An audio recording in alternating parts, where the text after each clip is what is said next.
ఆంధ్ర తెలంగాణలో తక్కువ ఫీజులతో high quality results ఇస్తున్న ఏకైక సంస్థ తిరుమల్ ఐఏఎస్ ఇన్స్టిట్యూట్. అధినేతపై ఈగ వాలిన అర నిమిషం ఆగడు. ఆగ మేఘాలపై మీడియా ముందు వాలిపోయి చెడుగుడు ఆడుతాడు. నాయకుడిని ఒక్క మాట అంటే 100 మాటలతో సమాధానమిస్తాడు. కానీ కొన్ని రోజులకు మైక్ బంద్ కావాల్సిందే. నో సౌండ్ అంటోంది అధిష్టానం. కాస్త పక్కన ఉండు అంటూ ఆదేశాలు జారీ చేసింది. కిరణ్ రాయల్ విషయంలో జనసేన కీలక నిర్ణయం తీసుకుంది.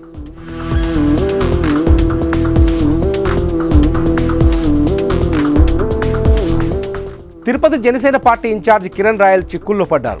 బెదిరించి మోసం చేసి అన్ని విధాలుగా వాడుకొని ₹1 కోటి పైగా డబ్బు కాజేశారని లక్ష్మి అనే మహిళ ఆయనపై చేస్తున్న ఆరోపణలు రాష్ట్ర రాజకీయాల్లో దుమారం రేపాయి.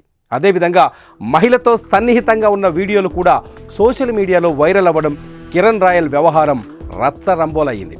ప్రతిపక్షాలకు కిరణ్ రాయల్ మంచి స్టఫ్ అయ్యారు. ఆయన వ్యవహారంతో జనసేన పార్టీని ఏకిపారేస్తున్నారు.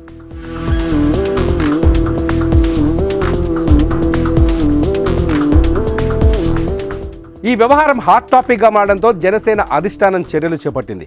పార్టీ కార్యక్రమాలకు కిరణ్ రాయల్ను దూరంగా ఉంచుతూ ఆదేశాలు జారీ చేసింది. కిరణ్ రాయల్పై వస్తున్న ఆరోపణలపై క్షుణ్ణమైన పరిశీలన జరపాలని జనసేన అధినేత పవన్ కళ్యాణ్ పార్టీ కాన్ఫ్లిక్ట్ కమిటీని ఆదేశించారు. విచారణ పూర్తయ్యే వరకు పార్టీ కార్యక్రమాలకు దూరంగా ఉండాలని సూచించారు.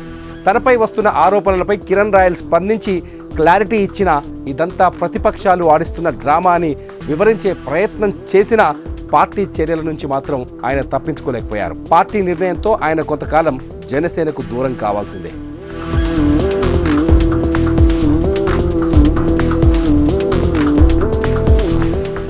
కిరణ్ రాయల్ పవన్ కళ్యాణ్ వీరాభిమాని. పవన్ కళ్యాణ్ జనసేన పార్టీ పెట్టినప్పటి నుంచి ఆయన వెంటే నడిచారు.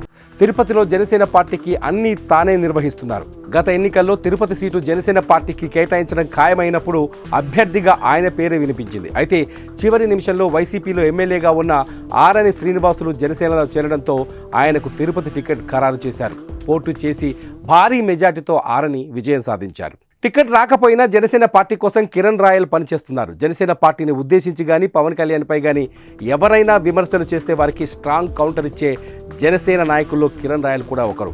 ఇప్పుడు ఆయనపై మహిళ సంచలన ఆరోపణలు చేయడం, వీడియోలు బయటకు రావడంతో చిక్కుల్లో పడాల్సి వచ్చింది.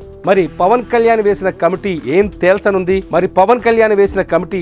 తేల్చనుంది? కిరణ్ రాయల్ భవిష్యత్ ఏంటన్నది త్వరలో వేచి చూడాలి.